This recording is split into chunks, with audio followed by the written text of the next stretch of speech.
기도합니다. 우리의 온 마음을 다해서 온 뜻과 정성을 다하여 하나님만을 바라보겠습니다. 주님을 보고 만지고 느끼고 깨달을 수 있는 이 저녁이 되게 하여 주시옵소서. 그렇게 하시고 주님을 찬양합니다. 감사함으로 주 앞에 나아갑니다. 일하시옵소서, 임재하시옵소서. 예수님의 거룩하신 이름으로 기도합니다. 내 능력이 주님께 감사의 것을 같이 드리겠습니다. 아멘. 우리 다 같이 일어나서 주님 찬양합시다.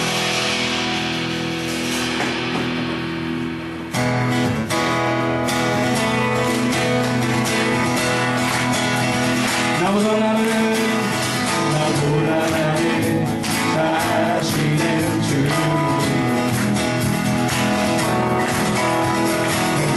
떠나 어디로 가고나니까 나 어디 가든지 주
믿고요. 믿습니다.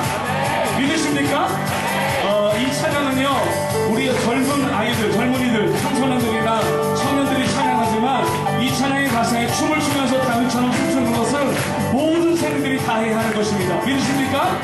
그래서 오늘 이 찬양을 할 때요, 우리 성도님들도 막 뛰면서 찬양했으면 좋겠습니다. 아멘? 한번 뛰어보세요. 뛰어보지 못하신 분들도 한번 뛰어보면서 주님을 찬양해봅시다. 준비되셨습니까? 주님의 이제 앞에서 오늘의 내게 안에서 그의 능하시네 너를 찬양해. 다시 한번 주님의 은혜 앞에서 오늘의 내게 안에서 그의 능하시네 너를 찬양해. 그 소리 보면서 주의 나라 주의 권세 찬양 중에 임하네.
부요한 땅에 살 때에 주님 찬양해 주 이름 찬양 그 집에 광야와 같이 이새끼 걸어갈 때도 주님 찬양해 모든 축복 주시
예수 예수 예수 주님을 사랑합니다. 예수 예수 예수 예수 주님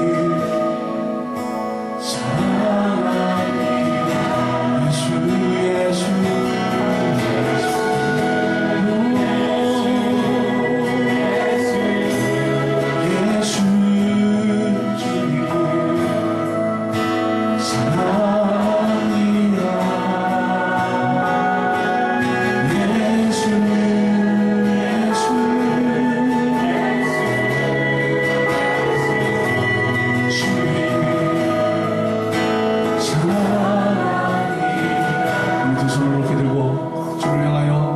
말씀을 듣기 전에 하나님 우리 안에 기도하게 하여 주십시오. 다른 것을 구하는 것이 아닌 주의 사랑을 구하게 하여 주시옵소서. 우리의 모든 것을 다 드려 주님만을 사랑하게 하여 주시옵소서. 주님이 가게 되었어요. 처음부터 제가 목사가 되려고 생각은 안 했습니다. 왜냐하면 목사라는 어떤 타이틀이 주는 건 저는 굉장히 부정적인 인식이 어렸을 때부터 있어가지고요. 이미 어렸을 때 너무 교회를 기피하라고 그랬어요. 그리고 별로 좋지 않은 기억들이 많았기 때문에 이 교회에 대한 어떤 그 뭐라 그럴까요? 그 기대랄까? 이런 것들이 별로 없었습니다. 죄송합니다. 제가 모니터 쪽으로 조금만 더 갈게요. 그러다가 40대 접어드는 어느 날 좀 제가 제 인생을 좀 더 진지하게 살아보자. 그래서 아마 제 인생의 어떤 전환점을 한번 가져봐야 되겠다는 생각을 하고 있었을 때 그때 어떤 제안이 있어서 불안노라는 선교단체에 책임자로 들어가게 되고 그리고는 그 언간에 좀 뭐가 내가 좀 이렇게 때를 좀 벗어야 될 것 같아요. 이 사회에 독이 너무 많이 깊이 배 있어가지고 제가 이 교회라는 이 공동체 안에 들어가는 것은 너무 뭐라 그럴까 이 타락한 어떤 괴물이 교회 안에서 뭘 한다는 것 같은 느낌이 드는 거예요. 그때마다 제가 좀 순수했고 착했어요. 그래가지고 그때 아마 해도 내가 영적인 아마추어라 순진해서 이 어떤 영적인 때 좀 벗기자 그래가지고 YM에 들어갔고 YM에서 8개월 머물다가 돌아와가지고는 그리고는 본격적으로 이제 전임 사역을 하게 되었습니다. 만약에 가능하다면 모니터를 조금만 올려주시겠습니까? 예, 하워링이 안 난다면 모니터를 조금 올려주시면 좋을 것 같습니다. 그러다가 지금 이제 여기까지 왔는데 지금 곰곰 돌이켜보면 어렸을 때부터 교회는 제 삶의 터전이었어요. 놀이터였고 그 당시에는 국민학교라고 했어요. 국민학교 5학년 때 첫 성령 체험을 했고 그때 방언의 은사도 그때 받았어요. 뭘 알고 받은 게 아니라 저희 주일학교 그 친구들이 그 당시에는 이 집회를 하면 일주일씩 했는데 제 기억으로는 수요일날 저녁이라고 생각돼요. 이 아이들이 계속 혀를 날름날름거리고 다니는데 무슨 개구락지 소리 같은 소리 내는 거예요. 까박까박 하면서 다녀요. 이게 뭐냐 하니까 방언이가 어떻게 하면 발음이 되냐니까 회개하면 받는데요. 그래가지고 제가 별 회개를 다 했어요. 아버지 우리 어렸을 때 아버지 특별히 뭐 이렇게 맛있는 음식 하면 아버지 약이야 그러고 따로 이제 보관하면 저는 약이 아니라는 걸 분명히 알아요. 제가 이제 영특해가지고 그래가지고 그것도 몰래 훔쳐먹고 뭐 하여튼 여러 가지 기억나는 걸 다 회개한다 아마 방언이. 이 지구는 못 사는 이 승부사 기질이 있어가지고 이를 악물고 내가 꼭 받아내리라 그러고서 하도 난리가 없어가지고 조그만 게 막 앞에서 뒹굴고 막 난리를 치고 막 씩씩거리고 막 안 주니까 막 나중에는 막 시베리아 막 욕도 해가면서 막 그냥 막 이러니까 이거 안 줬다가는 천국이 시끄러울 것 같아가지고 마지막 날 마지막 집회에서 저를 위해서 기도하던 권사님이 옆구리에 손을 탁 갖다 대는데 갑자기 그냥 툭 터져 나온 게 방언이었어요. 그리고는 그때 저희 아버님이 방언을 못 받았어요. 밥을 먹으면서 내가 시키도 한다고 그러고서는 아버지를 내가 기를 죽이려고 방언을 기도하고 시키고 랄랄랄랄랄랄 귀시자되게 마셨어요. 이러면서 큰 거예요. 밥이나 먹어. 이 교회는 저희는 일상이었어요. 그리고 그 당시에 교회가 학교 가는 길목에 있었습니다. 교회가. 이게 가다가 들리고 오다가 들리고, 그리고 그때는 집회를 하면은 온 가족이 다 교회 와서 밥 먹고 출근하고 학교 가고 돌아와서 밥 먹고 이래요. 이 제주도에는 풍습이 있는데 결혼이나 경조사가 생기면 온 동네가 다 그 집 가서 밥 먹고 거기서 출근하고 학교 가고 또 돌아와서 시간 나면 점심도 와서 먹고 가요. 이런 것처럼 교회가 하나의 그 뭐라 그럴까요? 그냥 이 가족 어떤 그 집단인 건 뭐라 그래요? 예. 어렸을 때 이 교회는 제게는 어떤 생명줄 젖줄이었습니다. 그러다가 10대 때 이 교회 부정적인 어떤 것만 다, 왜 그 당시에 반항할 나이잖아요. 다 긁어 모아가지고는 교회는 X, 그걸 떠났던 거예요. 그리고 15년 만에 교회 30대 중반에 돌아왔는데요. 그 첫 예배를 제가 잊을 수가 없어요. 그 감동을. 그 기둥 옆에 제 아내하고 앉아가지고 예배를 드리고. 아, 그때 87년 7월이었어요. 그걸 제가 기억하는 게 그 전주에 오늘 교회가 헌당 예배를 드렸기 때문에 기억을 해요. 그 전주에 드렸다는 거예요. 물론 그 한 해 전에 한번 제가 여의도 순복음교회를 간 적이 있어요. 갔다가 한번 그런 감동을 받았는데 1년을 또 보류했었습니다. 그러다가 87년도 그때 사로잡혀가지고 그 이후에 지금 목사까지 돼가지고 여기까지 왔어요. 그래서 저는 교회가 참 아주 고맙고 교회만 생각하면 그렇게 좋을 수가 없어요. 아, 교회는 내 생명줄이에요. 젖줄이에요. 교회가 없다는 것은 제 인생에 끔찍해요. 여러분 어떠셔요? 교회가 좋으셔요? 여러분 교회 사랑하시죠? 죽어라고 사랑하시죠? 여러분 충성도 하다가 그만두면 간신되는 거고요. 간신짓도 계속하면 충신되는 거예요. 뭘 얘기하지 아시죠? 좀 우리가 서툴고 미숙한 건 어쩔 수 없어요. 누가 여러분 태어나서부터 그런 기능을 다 갖고 태어나고 그런 눈썰미가 다 있나요? 서툴고 부족한 건 어쩔 수 없는데 이 사랑하는 이 진정성만큼은 우리가 얼마든지 우리가 보고 배우고 갖출 수 있어요. 여러분 교회를 사랑하시기 바랍니다. 교회는 예수 그리스도 바로 그분이세요. 교회만이 우리의 구원의 통로가 되고 이 지상에 하나님의 아들 예수 그리스도의 목숨과 맞바꾼 것이 교회입니다. 아니, 교회는 기적이 있어요. 교회는 눈물이 있고 교회는 용서가 있고 교회는 소망이 있습니다. 이 모든 걸 다 모아서 교회는 부흥의 통로가 됩니다. 여러분 개인의 삶에도 이 교회를 통하여 무궁무진한 부흥이 일어나기를 주의 이름으로 축복합니다. 옆에 분을 서로 한번 인사합시다. 교회가 소망입니다. 예, 우리 같이 한번 서로 한번 축복할까요? 평화, 하나님의 평화가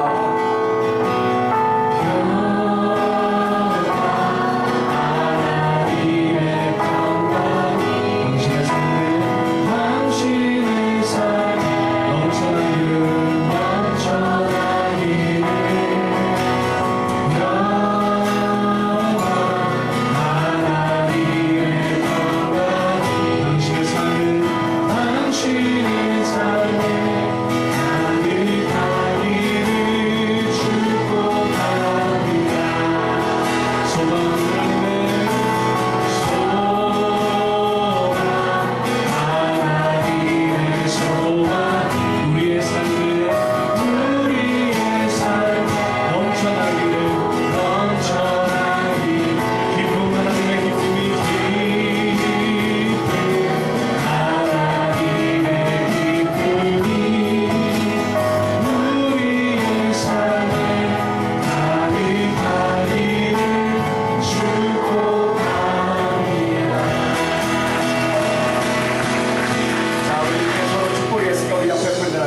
love you 사랑의 표현 한번 합시다. 서로 미혼 남녀끼리는 오해하지 않기를 바랍니다. 오해해도 괜찮아. 참 썸만 타지 말고 그냥 결정해도 괜찮아. 할렐루야. 목사님의 평생의 소원은 뭐냐면 합동결혼식 줄이 한번 해보는 거예요. 세 쌍을 시간차를 두고 줄을 해봤는데 내가 그래서 제안을 했어. 너희 세 쌍이 동시에 우리 합동결혼식 하면 안 되냐고. 그랬다가 줄에도 잘릴 뻔했어요. 에휴, 여러분 보니까 너무 좋네요. 좋은 남자 만나세요. 좋은 자매 만나세요. 행복하게 사세요. 그래, 에휴. 자, 이번에 우리 어른들, 임직자들, 우리 교회 지도자들하고 어제 저녁, 오늘 오전에 우리 하나님이 우리에게 주신 언약 3가지 중에 2가지를 나눴어요. 하나님의 언약은 우리에게 준 축복의 언약은 크게 3가지예요. 첫 번째는 뭐냐면 후손, 자손, 사람에 대한 축복이고요. 두 번째는 땅, 기업, 유업, 우리의 삶의 지경, 영역에 대한 축복. 세 번째, 하나님은 그 모든 것들을 다스리고 통치한다는 임재의 축복이에요. 근데 이 하나님의 축복의 출발점은 참 부실해요. 하나님은 아브라함에게 후손에 대한 축복을 주셨는데 달랑 이삭 하나. 이삭이 40세에 리브가라는 아내를 만나고 20년 동안 애가 없다가 60세 되던 날 에서와 야곱 둘을 낳아요. 큰아들 에서가 하나님을 만홀히 여겼다가 야곱이 택함을 받고 야곱을 통해서 12아들이 나와요. 12아들이 전부 어떤 아들들이었어요? 4명의 여자로부터 태어난 12명의 아들들은 치열한 경쟁과 다툼과 갈등과 상처의 이름들이에요. 그러니까 하나님의 이 축복이 참 이렇게 스무스하고 형통하고 아주 아름답고 나이스하게 좀 전개되면 참 좋겠는데 참 인간의 모든 뭐라 그럴까 오욕을 다 뒤집어 쓰고 이렇게 하나님의 약속이 이렇게 진행인 거예요. 그런데 야곱의 12아들이 애굽으로 내려갈 때 몇 명? 70명. 70명이 애굽 430년 동안 몇 명? 장정만 60만 명. 얼추 한 300만 가까운 한 거대한 민족 공동체가 형성돼요.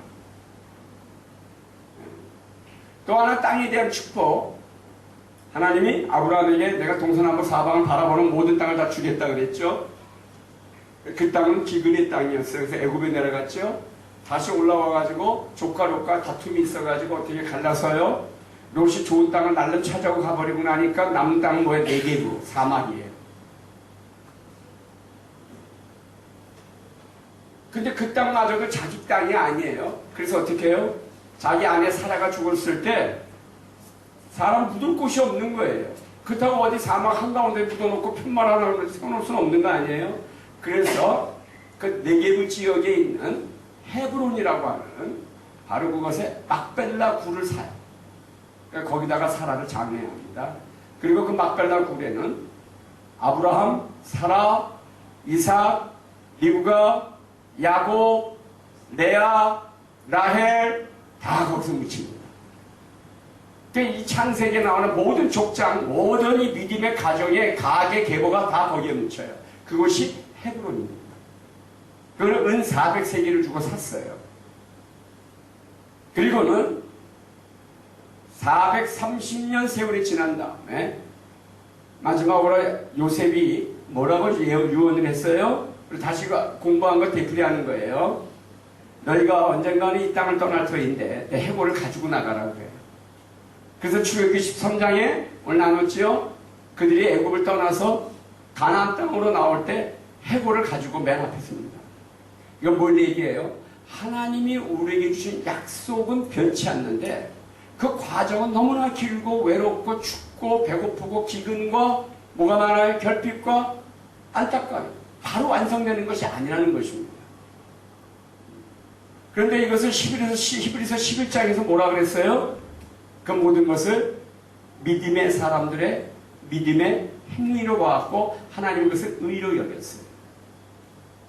다시 말하면 하나님의 축복의 통로는 뭐냐면 바로 믿음이 축복의 통로고 이 축복의 완성이 의. 하지만 하나님의 합격점이라는 거예요. 이 하나님과의 관계의 완전함이 의라는 단어입니다. 다시 말하면 이 약속의 백성의 이 형성되는 과정이나 이 약속의 땅이 차지하게 되는 과정이나 수없이 많은 난관과 어려움과 내가 원하지 않는 상황들이 계속 연출이 됩니다. 그런데 결국은 그러니까 언약의 백성들이 무에서 유로 창조되고 그 땅은 누구의 땅이 돼요? 이 백성들의 땅이 됩니다. 그리고 오늘 세 번째 주제, 우리 청년들과 같이 또 나누게 돼서 아주 기뻐요. 하나님의 통치 임재예요. 자, 다시 또 대풀에서 공부합니다. 그럼 국가의 3대 요소 있죠? 첫 번째 뭐예요? 국민, 두 번째 영토, 세 번째 주권. 그지요? 그것처럼 하나님의 나라도 동일합니다. 하나님의 언약의 백성이 있어야 하고 하나님의 언약의 땅이 있어야 되고 그리고 하나님의 약속의 임재, 주권, 다스림, 통치가 있어야 한다는 것이죠. 오늘 세 번째 이 저녁의 주제는 세 번째 바로 이 다스림 주제 이제 뭐죠? 통치입니다. 자, 우리 창세기 17장 8절 다시 한번 또 봐요. 우리 계속해서 이 말씀을 우리가 나눴어요. 17장 8절 우리 같이 읽어요. 17장 8절 시작. 가나안 땅을 주어 영원한 기업이 되게 하고 나는 그들의 하나님이 되리라. 이게 뭐예요? 사인이에요. 내가 이 모든 약속의 주인, 주도권을 갖고 있다는 거예요. 통치를 말해요. 임지를 말해요. 다시 말하면 내가 이 모든 약속을 너에게 주었고 이 약속을 내가 반드시 지키겠다라는 여러분 서약서 맨 밑에 뭐예요? 서명하지요. 사인하죠. 바로 이 사인이 나는 그들의 하나님이 되겠다 이것입니다. 이 모든 약속을 내가 목숨 걸고 지키겠다라는 약속. 그래서 여러분 창세기 17장에 보면 아브라함과 하나님의 이 언약이 맺어질 때 하나님이 아브라함에게 뭐라냐? 짐승을 쪼개라 그래요. 짐승을 쪼개가지고 발을 쪼개서 짐승 시체, 사체를 벌려놓습니다. 반을 쪼개가지고 딱 벌려놔요. 그래놓고 그 짐승 사이로 쪼개는 시체 사이로 하나님이 지나가셔요. 그 불로 휙 하고 지나가. 그러면서 이 약속을 창세기 17장의 말씀을 약속을 나는 그들의 하나님이 되리라 하고는 상징적으로 이 언약을 하나님이 그 쪼개는 이 짐승 사체 사이를 지나가면서 확정을 해. 이 얘기는 뭐냐면 만약에 이 언약을 안 지키면 이 짐승이 쪼개지는 것처럼 내가 쪼개질 것이다 이거예요. 사람하고 하나님이 그렇게 약속을 하셔요. 창세기 17장. 이 약속은 변치 않는다는 것을 의미합니다. 절대 바뀔 수 없다는 거예요. 그러니까 다시 말하면 하나님의 임재 통치는 뭘 얘기하냐면 절대 변하지 않는다는 확약입니다. 확증이에요. 여러분 우리가 살면서 왜 자꾸 삶이 흔들거리고 왜 삶이 이렇게 우왕좌왕하느냐? 이게 확증된 약속을 믿지 못해서 그런 거예요. 그래서 우리가 우리 어른 리더십들하고 우리가 이걸 나눴는데 여러분 정말 하나님을 믿는 믿음이 있어요? 믿음이 있어요? 믿고 싶은 거예요. 예? 예. 믿지 않고는 대안이 없어서 믿기를 결정한 겁니까? 여러분 특히 우리 청년들 기도할 때 하나님 저를 뭐 이런 배우자 주시고 저런 직업을 주시고 다 크게 기도해봐야 여러분 우리 한국에도 이번에 수능이 있어가지고 수능 기도회를 하는데 저는 그렇게 선포해요. 시험 공부 안 하고 시험 치면 떨어질까 붙을까? 네? 기도 안 하고 공부 열심히 하면 성적이 잘 나올까 안 나올까? 헷갈리지? 기도 안 하고 공부 열심히 하면 성적 나와요. 기도만 하고 공부 안 하면 성적 안 나와. 여러분 보편적 진리라는 거예요. 이게 하나님의 허용한 진리예요. 그래서 보편적 진리라는 거예요. 돈 안 벌고 계속 기도만 하면 돈이 생길까 안 생길까? 집에서 맨날 금식 처리하면서 주여 돈을 주시옵소서, 나에게 이런 사업체를 주시옵소서 기도하면 생길까 안 생길까? 기도 안 하고 열심히 나가가지고 돈 벌고 들고 뛰어대는 돈이 벌릴까 안 벌릴까? 이게 보편적 진리예요. 그런데 이 보편적 진리 위에 하나님의 도우신 은혜가 있어야 돼요. 그게 바로 기도입니다. 이 은혜를 구하는 것이 기도예요. 그러니까 내가 최대한 나의 모든 노력과 수고를 다하고 그리고는 하나님이 이것에 복의 복을 더해달라고 은혜를 구하는 것이 기도입니다. 예전에 목사님이 청년 사역을 한창 할 때 새벽기도 끝나고 나면 이 남자 청년들이 회사를 안 가고 교회 안에서 왔다 갔다 해요. 그리고 보면 늘 젊은 자매들을 이렇게 몰고 다녀. 꼭 무슨 소떼 몰고 다니는 것처럼. 그래서 제가 저 사람들의 정체가 뭐냐 그랬더니 선교사로 헌신한 뭐 이런 얘기들이에요. 선교사 헌신 같은 소리 하고 다 뭐라 그랬어 그 남자들. 한 20여 명 돼요. 다 전수 조사시켰어요. 다 백수야. 그래서 내가 자네들은 나가서 아르바이트라고 해라. 그리고 그 아르바이트하는 회사를 내가 연결시켜 준 거야. 그래서 저희 장로님 중에 한 분이 그 부평에서 대우자동차 부속 자동차 부품을 생산하시는 분이 계세요. 그 헤드라이트하고 그 그릴을 만들어 납품하시는 분이 있었어요. 그분한테 부탁해가지고 얘네들 좀 쓰라. 걔네들 교회 다 떠났어요. 깨끗이 청소가 됐어요. 아니 자매들 뒷공문만 쫓아다니고 신앙의 이름으로 그 가짜입니다. 제가 욕을 많이 먹었어요. 그래서 젊은 애들 교회에서 쫓아낸다. 저는 여러분을 사랑해요. 여러분의 미래를 사랑해요. 그건 건달입니다. 신앙의 이름으로 건달이에요. 이런 교회가 영락하면 안 됩니다. 열심히 수고해요. 최선을 다해서 살아야 돼요. 그리고 은혜를 구하는 거예요. 하나님은 우리에게 약속을 주실 때 절대 불면의 진리로 당신의 모든 걸 내어서 이 약속을 확정해 주셨어요. 그런데 이 약속이 이루어지는 과정을 놓고 보면 인간 편에서 보면 참 죽을 고생을 해요. 그래서 이 약속이 완성되어 갑니다. 자, 그럼 우리 이런 생각을 해요.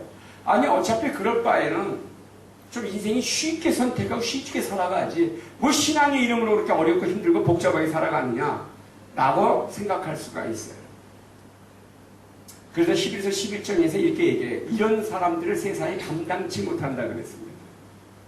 여러분 우리의 신앙의 이름으로 너무 쉽게 살지 마세요. 예수 믿는 것을 인생에 팔자 고치려고 믿는 게 아닙니다. 예수 믿는다는 것은 많은 희생이 요구돼요. 예수 믿는다는 것은 많은 절제가 요구됩니다. 왜 그런지 아셔요? 복음의 위대한 능력은 그 복음을 고백하는 자들이 완성해 가야 되기 때문에 그렇습니다. 하나님의 약속은 약속을 받은 자들이 완성해 가야 합니다.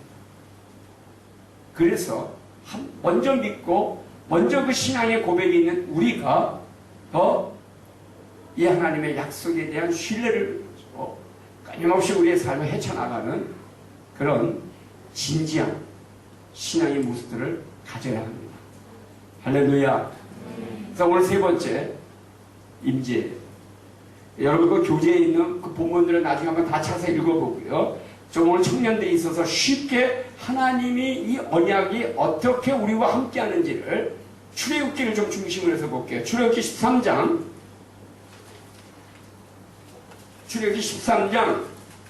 20절 21절을 보면 자 이제 이스라엘 백성들이 출애굽을 해요. 약 1년 가까운 세월 동안 바로와 씨름씨름 해가지고 바로를 꺾어요. 10가지 재앙을 통해서. 그리고 6월절 그 밤에 이제 드디어 애굽을 탈출해요.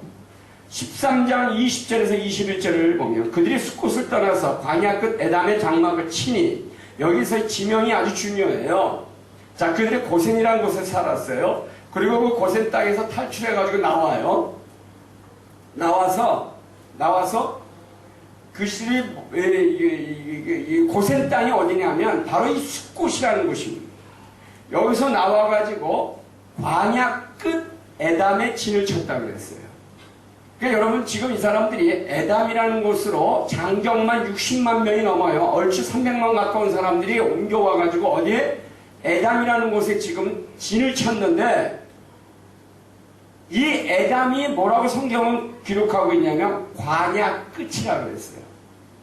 다시 말하면 여기서 광야 끝이라는 건 뭐냐면 광야의 맨 끝이에요? 아니고 그게 말하는 게 아니라 이제 광야의 삶으로 들어섰다는 것을 의미해요.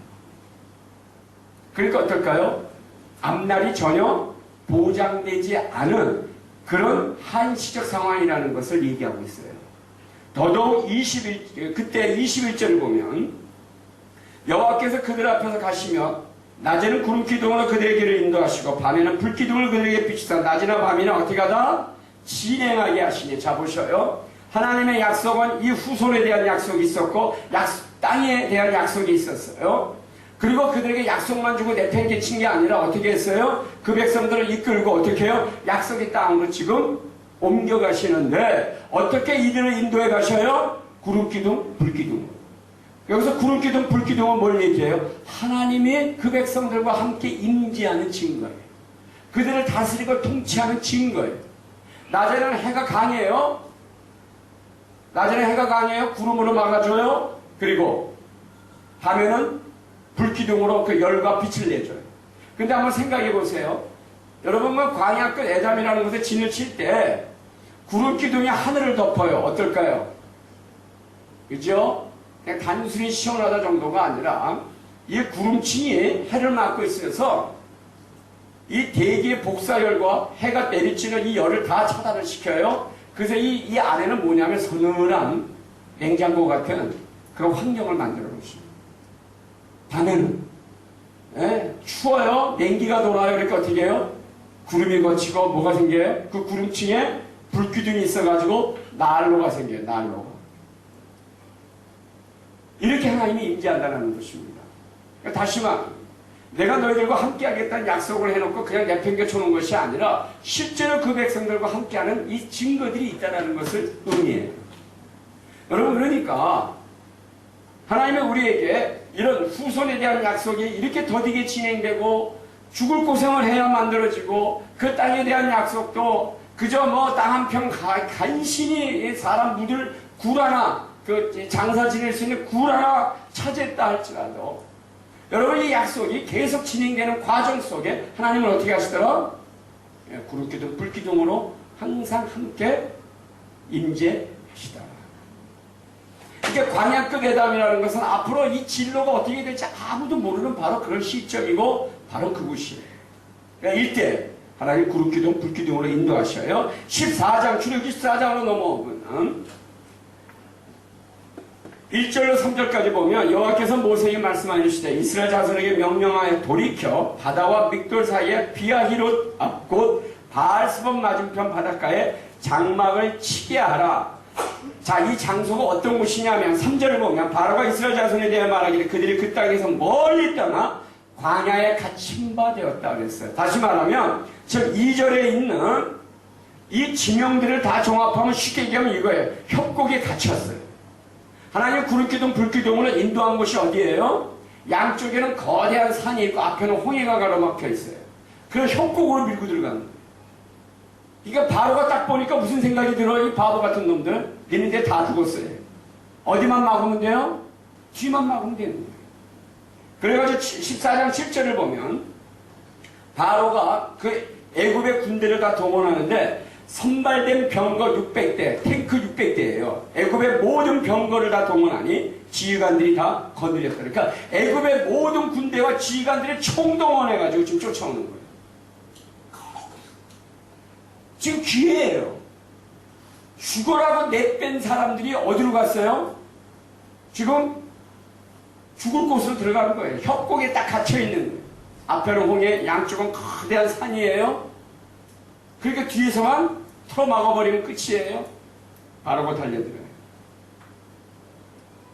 자, 이제 이스라엘 백성들 어떻게 돼요? 앞으로 나가면 홍해에 빠져 죽고 양쪽에 거대한 산이 버티고 있으니 움직일 방법이 없고 돌아가면 뒤에서는 누가 와요? 애굽의 모든 군대가 지금 이 노예 백성들 다 죽이겠다고 달려들고 있어요. 자, 이때 14절을 보면 14절을 보면 이미 하나님은 모세에게 두려워하지 말라고 했어요. 그때 모세가 이 음성을 듣고 이스라엘 백성들에게 뭐라고 얘기하냐면 여호와께서 너희를 위하여 싸우시리니 너희는 가만히 있을지어니라. 그리고 어떻게 됐어요? 홍해가 쫙 갈라졌어요. 그리고 홍해 바다 한가운데 뭐가 열려요? 길이 열려요. 생명의 길이 열립니다. 여러분, 그러니까 하나님의 임재라는 건 뭐예요? 필요할 때 구름기둥이, 필요할 때 불기둥이, 정확한 그 타임에 홍해가 갈라지는 역사예요. 그러니까 하나님의 임재의 특징은 뭐예요? 계속해서 기적이에요. 계속해서 기적이에요. 근데 여러분 늘 말씀드리지만 어쩌다 한번 일어나면 기적인데 이게 매일마다 일어나면 뭐가 돼요? 그냥 삶이 되는 거예요. 그분이 나와 함께 거하는 증거가 되는 거예요. 증거가 되는 거예요. 우리가 평소에는 공기에 대한 존재를 우리가 의식을 못해요. 근데 코 한번 막아보세요. 응? 10초만 있으면 공기에 대한 존재가 느껴져요. 그죠? 마찬가지. 임재라는 건 이런 거예요. 임재는 항상 같이 거하고 있는데 어떤 상황 속에서 느껴지는 게 임재예요. 체험되는 거예요. 그래서 여러분, 우리가 화살기도라는 얘기 많이 들었죠. 화살기도, 기도 중에 화살기도. 어떤 위급 상황에서 즉각 기도할 때 즉각 응답되는 거예요. 이거 왜 그런지 아세요? 그게 임재의 증거예요. 임재의 증거예요. 저는 이 화살기도를 훈련받고 난 다음에 몇 번 써먹어봤어요. 한 번은 그때 막 비가 오는 그 장마 때인데 제가 그 목동 살았어요. 그래서 광화문으로 출근을 하는데 차들이 막 밀려가지고 막 이렇게 조급한 거예요. 늦어가지고. 근데 마침 차들이 막 뚫려요. 그러니까 연세대학교 그 신촌 로터리가 얼마나 밀려요. 거기서부터 그냥 달려가지고 금화터널 쪽으로 슉 들어왔어요. 그 터널 지나고 나니까 그 다음에 어떻게 사직터널하고 연결되는 게가 이렇게 S자로 휘어 있어요. 그 도로가, 고가도로가. 혹시 그 동네 지나다녀 보신 분들은 근데요. 확 빠져나와가지고 S자를 타는데 보니까 차들이 쭉 서 있는 거예요. 브레이크를 밟았는데요. 차가 통제가 안 돼요. 그냥 막 이렇게 활강이야. 쭉 미끄러지는데 난 죽었구나 하는 생각이 탁 들어요. 순간적으로 찬나요. 그런데 갑자기 앞에 있는 차들이 뒤가 브레이크를 밟아가지고 빨간 등들이 켜졌었는데요. 순간적으로 차들이 쫙 빠지는 거예요. 그리고는 제 차가 그 앞에 차 정도에 섰어요. 다 빠져나가고. 이게 뭐지? 그러고 다음부터 그 뒤에서부터 저를 집중 충돌. 꽝꽝꽝꽝꽝 집중. 그래서 제가 그때 교통법을 하나 배웠는데 다친 차는 괜찮아요. 받은 차가 문제지. 그 브레이크는 제가 밟고 저는 차 뒤를 너덜너덜했던 차 뒤를 다 고쳤어요. 근데 그 순간 쥐야 소리가 나오는 거예요. 쥐야. 근데 차들이 쭉 빠져버려요. 그래서 제가 화살기도의 위력을 알았어요. 여러분, 임재는 뭐냐면 늘 나와 동행하는 거예요. 그런데 이 동행하다가 어떤 상황이 발생할 때 쑥 손을 내미는 게 임재예요. 손을 내미는 게 임재예요. 그러니까 너희는 어떻게 하라? 가만히 있을지니라. 그리고 홍해가 갈라져. 그러니까 하나님의 임재는 뭐냐면 홍해 앞에 가면 바다가 갈라지고요. 대낮이 돼서 막 뜨거우면 구름 기둥이 되는 거고 밤에 추우면 불 기둥이 되는 거예요. 15장 26절로 가볼게요. 15장 26절. 자, 이들이 이제 홍해를 건너가지고 사흘길을 막 걸어왔는데 물이 없어요. 그래가지고 마라라는 곳에 도착했는데 물이 있어. 그래가지고 막 물을 먹으려고 달려들었는데 그 물이 너무 써서 못 먹겠어요. 그래가지고 백성들이 이제 막 목마른지 물은 쓰지 그러니까 원망하고 있을 때 하나님이 나뭇가지를 그 물에다 넣으라 그래요. 그때 그 물이 어떻게 단물로 바뀌어서 다 마실 수가 있었어요. 이것을 놓고 하나님이 이렇게 말씀하셔요. 26절에 같이 읽어요. 시작. 이르시되 너희가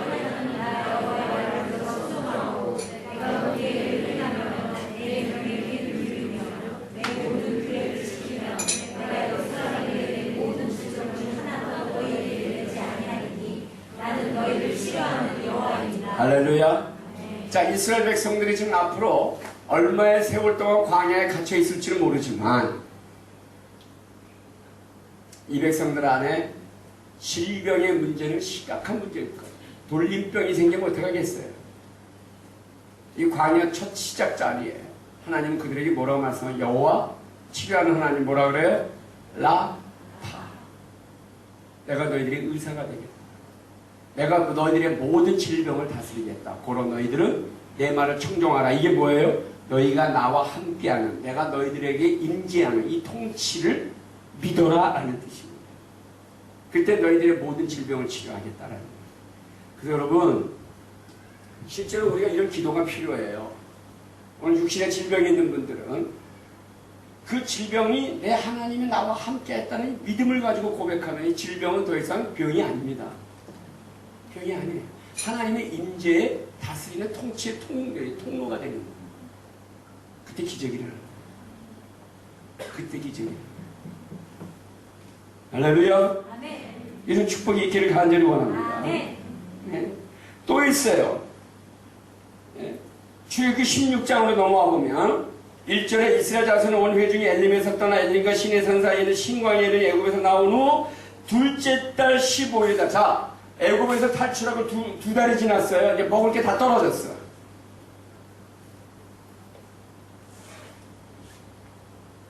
그때 하나님은 그들에게 뭘 내려주셔요? 만나. 그러면 먹을 게 떨어지면 만나라. 이게 하나님의 임재의 뭐예요? 방법이에요. 임재의 증거입니다. 그래서 예수님이 뭐라고 말씀하셨냐면 너희가 무엇을 먹을까 무엇을 마실까 염려하지 말라. 공중나는 새를 보라 그게 백합을 보라. 그들이 수고도 아니하였고 길쌈도 하지 아니하였는데 그들이 먹고 입고 다 뭐하냐? 돌보시는. 에? 뭐가 있어요? 임재. 손길로 표현했어요. 여러분 우리가 오늘 내 현실의 문제를 가지고 두려움과 공포를 느낀다는 건 뭘 얘기하냐면 하나님의 임재를 인정 안 하는 불신앙의 태도예요. 불신앙의 태도. 저희 어렸을 때 우리 부모님들 세대에 그런 간증을 들어요. 어떤 분이 쌀이 떨어졌더니 기도했더니 누가 문 앞에다 쌀 놓고 갔다 뭐 이제 이런. 요즘은 뭐 그런 시대가 아니지 않습니까? 참 신기한 경험들을 많이 해요. 저 개인적으로도 어떤 특별한 재정이 필요할 때 기도하면 뭐 심각하게 자주 하지도 않았어요. 네. 그런데 신기하게도 하나님은 그걸 공부를 하는 경험을 많이 해요. 그래서 저에게는 이런 믿음이 하나 있어요. 좋게 얘기해서 믿음이고 좀 인간적으로 표현한다면 배짱이에요. 주시면 하는 거고 안 주시면 못하는 거고. 하나님의 뜻이면 주실 거고 주시면 하는 거고 안 주시면 못하는 거고. 안 하면 돼요. 그러니까 저는 하나님의 뜻을 구할 때 하나님의 공급하시면 하나님의 뜻이고 공급 안 하시면 뜻이 아니에요. 공급 안 하면 안 하면 돼요. 그러니까 저희 교회도 재정이 늘 간당간당해요. 근데 빚이 없어요. 빚이 없어요. 이 거대한 선교 프로젝트를 감당하는데 돈 많이 들어요. 이 선교라는 거는요, 밑 빠진 독이 물 붓기 같고요. 특히 북한 선교 같은 경우는요, 해도 해도 끝도 없어. 한도 없어요. 티도 안 나요. 네. 돈을 썼는지 안 썼는지도 회계 장부에 숫자는 남아있는데, 그게 선교예요. 그런데, 주셔요. 안 주시면 안 하면 돼요. 여러분, 잘 들으셔요. 왜 우리가 이 돈에 대해서 두려움을 갖느냐면 돈에 가지고 있는 위력 때문에 그래요. 돈은 눈에 보여요. 하나님은 안 보여요. 그래서 우리가 보이는 것에 두려움을 갖습니다. 이게 우상이에요. 혹시 여러분 여기는 어떤지 모르겠는데 한국에 어디 절 같은 데 보면 4대 천왕이 있죠. 예? 그 절에가 일주문 그 입구에 보면 벽에다가 짐승 4마리가 있어요. 응? 용, 돼지 뭐 이런 것들이 있는데 참 어떻게 하고 있어요? 위협하고 있어요. 그러니까 그 문을 통과하고 나면 시주 안 할 수가 없어요. 무시무시하잖아요. 그러니까 우상의 특징은 뭐냐면 우리를 공포로 몰아넣습니다. 두려움을 갖다 주는 거예요. 그러니까 예수님이 뭐라고 했어요? 너희들에게 평안을 주노니. 샬롬 아닙니다. 샬롬은 뭐예요? 이런 모든 죽음으로부터 오는 공포를 이길 수 있는 능력을 말하는 것이죠. 그러니까 하나님의 임재, 다스림, 통치라는 건 뭘 얘기하냐면 그 약속의 자녀들에게 그 약속의 땅에서 살 수 있도록 그 모든 것들을 주도해 나가는 통치요. 그래서 여러분 이 백성은 절대 죽지 않아요. 어디까지 갈 때까지? 가나안 땅에 갈 때까지 안 죽습니다. 근데 그 1세대가 왜 다 죽어요? 끝까지 하나님을 신뢰하지 못했기 때문에 그렇습니다. 마지막까지 그들은 노예 근성으로 끝까지 불신앙으로 반대하고 부딪히고 깨지고 그렇게 할 수 없이 하나님이 어떻게 1세대 이 불신앙의 세대는 광야에 다 묻어버려요. 그리고 광야에서 태어난 그 사람들만 데리고 들어갑니다. 그러니까 제일 나이 많은 사람이 몇 살이에요? 40에 40. 그 세대를 여호수아 세대라고 해요. 여호수아 세대. 그러니까 여러분 나이가 많고 적음의 문제가 아니라 이 하나님의 임재, 다스림, 통치를 나의 삶으로 받아들이느냐 거부하느냐 그걸 믿지 못하느냐가 광야 세대와 여호수아들을 가르는 분기점입니다. 그래서 나누는 게 됩니다. 하나님의 임재와 다스림을 그 여러분 광야에서 1세대들이 하나님의 공급하시는 만나를 매일 먹고 구름기둥 불기둥을 보면서도 하나님의 임재를 인정을 안 했어요. 늘 원망과 불평이었어요. 그런 기적이 매일 반복이 되는데도 불구하고 그거는 너무나 당연하다고 여기고 늘 어떤 자기들이 원하는 것들을 요구했었어요. 여러분 지금도 하나님이 내 곁에서 살아 역사하시는 걸 믿으셔요? 그래서 때마다 일마다 상황마다 모든 어려운 관계마다 역사하시는 거 믿으세요? 여러분 삶에 기적이 계속해서 일어날 것입니다. 기적이 그냥 삶이 될 거예요. 네. 자, 또 있어요. 출애굽기 17장으로 넘어오면 무리바라는 곳으로 나왔어요. 거기가 르비딤 평원인데 여기까지 올 때 이제 그들이 물이 없어요. 물이. 마실 물이 없다 그래서 17장 1절에 보면 이스라엘 자손은 온 회중이 여호와의 명령대로 신광야에서 떠나 그 노정대로 행하여 르비딤의 장막을 쳤으나 백성이 마실 물이 없다 그랬어요. 이때 하나님이 어떻게 해요? 하나님이 반석에 물을 쳐서 물이 나오게 해요. 그대로 한번 생각해 보셔요. 이 물의 양이 그저 바위 하나가 쪼개져 가지고 퐁퐁 솟는 샘물이겠어요? 장정만 60만 명, 근 300만 명 가까운 사람들이 이 물을 먹고 마시고 쉬려면 어떻게 해야 돼요? 거대한 강이 돼야 돼요. 그래서 여러분 이사야서 43장 19절 봐요. 보라 내가 새를 행하리니 이제 나타날 것이다. 여러분 교재 맨 앞에 있어요. 너희가 그것을 알지 못하겠느냐? 반드시 내가 광야의 길을 사막의 강을 내리리라.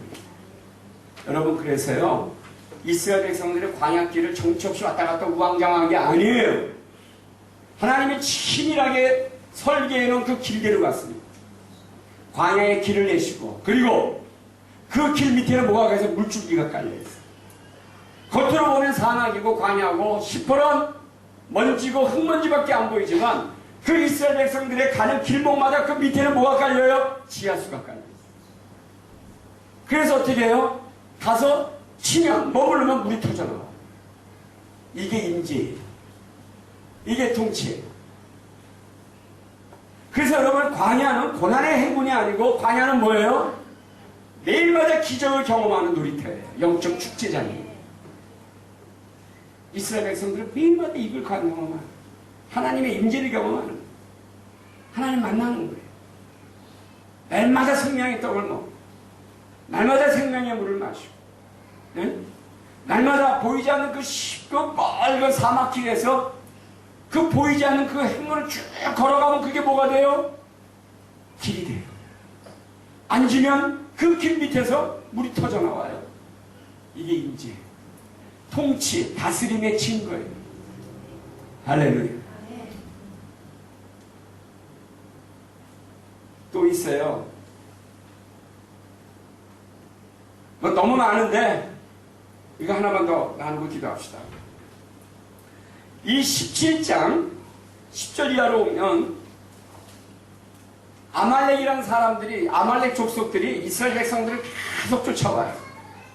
이 아말렉이라는 족속의 아주 그냥 이 뭐예요? 이 아주 고약스러운 건 뭐냐면 이스라엘 백성들이 이제 행로에 좀 지쳐요. 여자고 아이들이고 거기서 이제 몸이 불편하고 노약자들이 조금씩 이 진영에서 떨어져 나와요.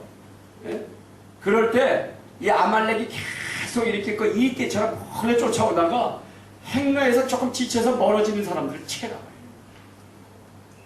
이게 아말렉 족속들의 특징입니다. 그러니까 하나님이 이 아말렉을 한번 아주 그냥 매섭게 아주 그냥 다루는 데가 어디냐면 바로 이 르비딤 평원이에요. 어떻게 해요? 모세가 손을 들면 이겨요. 팔이 아파서 내리면 져요. 여호수아가 군대를 이끌고 싸우죠. 예? 430년 노예로 살던 이스라엘 백성들의 최초의 전쟁이 아말렉과의 전쟁이에요. 아말렉의 특징이 뭐라고요? 우리가 힘들고 지쳤을 때 공격하는 사단의 무리들입니다. 그래서 하나님이 우리가 힘들고 외롭고 지치고 낙심되고 그 대열에 이탈될 때마다 이 사단이 채가려고 하는 걸 하나님이 뭘로 막아요? 임재로 막아요. 그때 하나님이 그 백성들과 같이 뭐라고 말씀하시냐면 나는 여호와 니시 싸우는, 내가 너희들을 대신하여 싸우는 승리 하나님이다 라고 말씀하셔요. 그래서 여러분 이 하나님의 임재는 여호와라는 이름 안에 다 담겨 있어요. 자, 여호와라는 이름의 뜻이 뭐예요? 그는 스스로 있는 자다 그랬죠. 나는 나다 그랬어요. I am who I am. 자, 이것만 가지고 하나님의 존재가 어떤지 잘 이해가 안 돼요. 근데 여기가 여호와 라파 그러면 여호와 니시, 여호와 샬롬, 평강의 하나님, 죽음을 이기신 부활의 하나님. 또 뭐 있어요? 여호와 라는 목자예요. 저 시편 23편 여호와는 나의 목자시니 할 때 이게 여호와 라. 하나님 그럼 우리가 잘 모르겠는데 내가 나의 그 임재를 통하여 내 삶 가운데 역사하신 증거 고백이 있는 것을 뭐라 그래요? 예? 이레, 라파, 샬롬, 라 이런 이름이에요. 여호와 이레는 뭐예요? 예, 준비하시나. 우리의 인생 가는 길을 미리 하시고 준비하시는, 예비하시는 하나님, 여호와 이레. 그 여러분, 하나님이 안 보여요. 여호와라는 이름 자체가 우리가 이해가 안 되고 해석이 안 돼요. 이 여호와라는 이름은 믿음의 눈으로만 볼 수 있는 거예요. 그런데 내 삶의 그 임재의 증거가 실제로 병이 낫고 질병이 치유되고 사단의 어둠의 세력으로부터 나를 지키고 싸워주시는 증거를 경험했을 때 여러분은 그 하나님을 뭐라고 이름하셔요? 나의 고백의 하나님이잖아. 그죠? 하나님 내 삶 가운데 임재하고 계셔요? 아멘? 통치하고 다스리고 계셔요? 믿으셔요? 오늘 이 하나님의 임재, 주권을 인정할 때 기적이 일어납니다. 오늘 병 낫기를 원하셔요? 오늘 여러분의 인생에 어떤 막힌 통로들이 있어요? 다 문 열리기를 원해요? 진로? 두려워요? 불안해요? 예? 재정에 어려움이 있어요? 자, 이것 때문에 여러분 공부하세요? 오늘 이 밤에 하나님의 주권 통치가 여러분 삶의 실질적인 문제 가운데 역사하실 주 이름을 축복합니다. 특히 우리가 계신 젊은 세대들 지금 여러분 딱 두 가지야. 앞으로 결혼 문제와 진로 문제 다 같은 얘기요. 진로 안에 결혼이 있고 결혼이 진로를 결정해. 그렇잖아. 하나님 내 인생의 미래 문제를 주의 임재가 있음을 믿습니다. 지금 내가 보이지 않는 여호와의 이름이지만 내 삶 가운데 역사하여 주시옵소서. 하나님의 다스리는 증거를 알게 하여 주시옵소서. 무슨 기도도 얼마나 폼나잖아. 하나님, 키는 1m 75 이상이면 좋겠고, 직업은 뭐 좀 돈 많이 버는 뭐 펀드 매니저면 좋겠고, 구질구질의 기도 자체가. 그렇게 멋있고 잘난 남자, 이쁘고 뭐 스펙 이렇게 잘 갖춘 여자가 왜 나한테 와? 지들끼리 살지. 그렇잖아. 여러분, 우리의 기도의 제목은 그게 아니에요. 조건의 기도가 아니에요. 임재의 기도예요. 왕의 나라라는 그 책 제목도 있잖아요. 그건 뭐야? 하나님의 나라의 통치라는 얘기예요. 주여 나를 다스리십시오. 통치하십시오. 지금 내가 가는 길이 광야 한복판을 지금 광야의 길을 내시고 사막에 물을 내신 주님, 오늘 내 삶 가운데 임재하여 주시는 그 증거를 보여주시오. 내 공고한 삶의 문제를 가지고 내 막힌 치료를 가지고 주님 앞에 의탁하오니 내 길을 여시옵소서. 주여 임재하소서. 임재의 증거를 보여주소서. 폼나게 기도하라는 거야. 이상하게 그때 기적이라. 네? 할렐루야. 오늘 이 저녁에 우리가 찬양하며 기도할 때 여러분 우리가 전심을 다해 부르짖어 기도합시다. 네? 하나님, 주님이 나와 나를 다스리는 그 주권적 역사를 내가 믿습니다. 지금 내가 하나님 보이지 않습니다. 그런 영원토록 나와 함께 하시다는 약속을 내가 믿습니다.